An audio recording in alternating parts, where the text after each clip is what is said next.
आज स्टार्ट करते हैं हम लोग 8 चैप्टर। मेरे इस वीडियो में अधिकतर मैं हमेशा अपने वीडियोस में very short answer type question लेके आती हूँ। लॉन्ग टाइप क्वेश्चन आंसर भी मेरे वीडियोस में, मेरे चैनल्स में इंक्लूड होते हैं। तो मोर वीडियोस के लिए या मोस्ट क्वेश्चंस के लिए आप मेरे चैनल को सब्सक्राइब कर सकते हैं और विजिट भी कर सकते हैं। 8 चैप्टर के अंदर हम लोग पढ़ेंगे इनहेरिटेड ट्रेड्स। इनहेरिटेंस ट्रेड्स क्या होते हैं? ट्रेड्स का मतलब होता है कैरेक्टर और इनहेरिटेंस का मतलब होता है ऐसे कैरेक्टर्स जो जनरेशन बाय जनरेशन अपने पेरेंट्स से चाइल्ड तक या उनके ऑफस्प्रिंग तक ट्रांसफर होते हैं, तो उन्हें इनहेरिटेंट ट्रेड्स कहते हैं। मेंडल ने अपने एक्सपेरिमेंट में पी प्लांट का यूज किया था क्योंकि उनके अंदर बहुत सारे कैरेक्टर्स पाए गए थे, जैसे उनकी शॉर्ट और टॉल हाइट का होना, उनके फ्लावर्स पर्पल और व्हाइट का होना, और उनके सीड्स व्रिंकल और राउंड होना, और बहुत सारे कैरेक्टर ऐसे थे। और ये कम टाइम में ज्यादा इनकी ग्रोथ होती थी और ये कम स्पेस के अंदर ज्यादा ये फैल जाते हैं, तो इसलिए उन्होंने पी प्लांट लिया था। अब पी प्लांट के अंदर कैसे कैरेक्टर्स F1 जनरेशन में आते हैं और F2 जनरेशन में आते हैं, वो हम इस स्टेप में पढ़ेंगे। F1 जनरेशन होती क्या है? जैसे पी प्लांट के अंदर उन्होंने एक कैरेक्टर लिया था टॉल एंड शॉर्ट का। जैसे आपको पता होगा कि पॉलिनेशन क्या होता है, क्रॉस पॉलिनेशन क्या होते हैं, फर्टिलाइजेशन के बारे में भी आपने सुना होगा। वैसे ही हाइब्रिडेशन होता है। हाइब्रिडेशन का मतलब क्या होता है कि दो पी प्लांट्स के कैरेक्टर हैं, एक तो टॉल कैरेक्टर है और एक शॉर्ट कैरेक्टर है। जब ये दोनों पेरेंट्स अगर आपस में हाइब्रिड करते हैं, यानी कि वही इनके बीच में जब क्रॉस होता है, क्रॉसिंग होती है, तो इस प्रोसेस को हम लोग हाइब्रिडेशन कहते हैं। और जो पेरेंट्स होते हैं उनको हाइब्रिड कहा जाता है। तो जैसे ये एक साथ क्रॉस करेंगे तो इसका एक कैरेक्टर कैपिटल टी और इसका एक कैरेक्टर स्मॉल टी इसमें इंक्लूड होता है, तो ये जनरेशन कहलाती है F1 जनरेशन। अब यहाँ पे कैरेक्टर कौन सा इंक्लूड होगा? एक तो टॉल कैरेक्टर, एक शॉर्ट कैरेक्टर है। देखिए, वैसे तो ये एक्सपेरिमेंटली शो किया गया था कि F1 जनरेशन में टॉल कैरेक्टर ही सामने आया था, शो हुआ था, और शॉर्ट कैरेक्टर यहाँ पे हिडन हो गया था।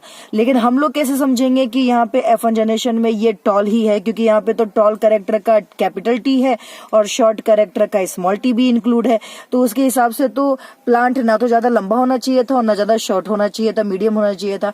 लेकिन होता है क्या है कि जब इनका हाइब्रिडेशन करवाया जाता है, क्रॉस करवाया जाता है, तो ये सारे प्लांट टॉल ही आए, टॉल प्लांट है। तो हम लोग कैसे समझेंगे कि टॉल प्लांट है?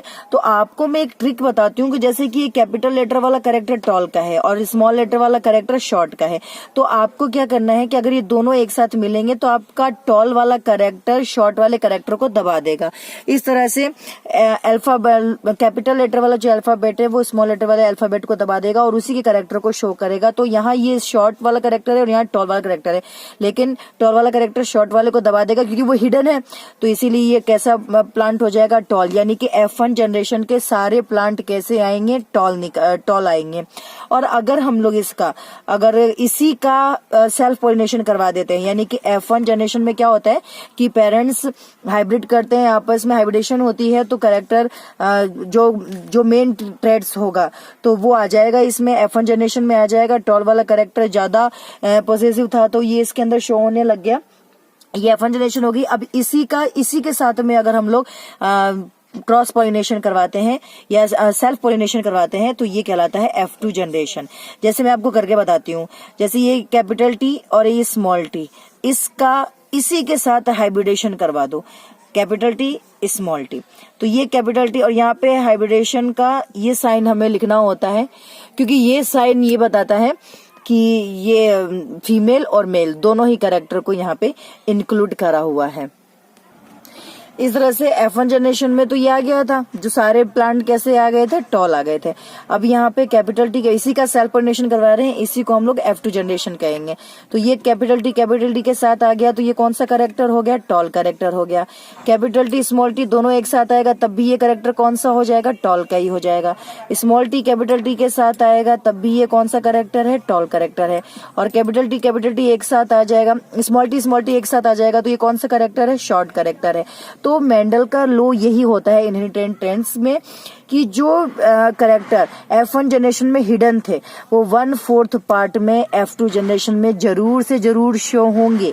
वो हिडन होते हैं F1 जनरेशन में, लेकिन जब उसी का सेल्फ पॉलिनेशन करवाया जाता है तो F2 जनरेशन में पहला वाला नहीं होगा, दूसरा नहीं होगा, तीसरा नहीं होगा, लेकिन फोर्थ करेक्टर शॉर्ट का आ ही जाता है। यही मेंडल ने अपने एक्सपेरिमेंट से बताया था। इस तरह से अगर हम लोग इसका जीनोटाइप और फिनोटाइप रेशियो निकालें तो जीनोटाइप रेशियो में क्या होता है, जीनोटाइप रेशियो किसे कहते हैं, जिसमें आप इनके सेल्स के अकॉर्डिंग इनका रेशियो निकालेंगे। जैसे ये एक यूनिक सेल है, अब इसके जैसा कैपिटल T कैपिटल और कहीं नहीं था तो ये 1 रेशियो।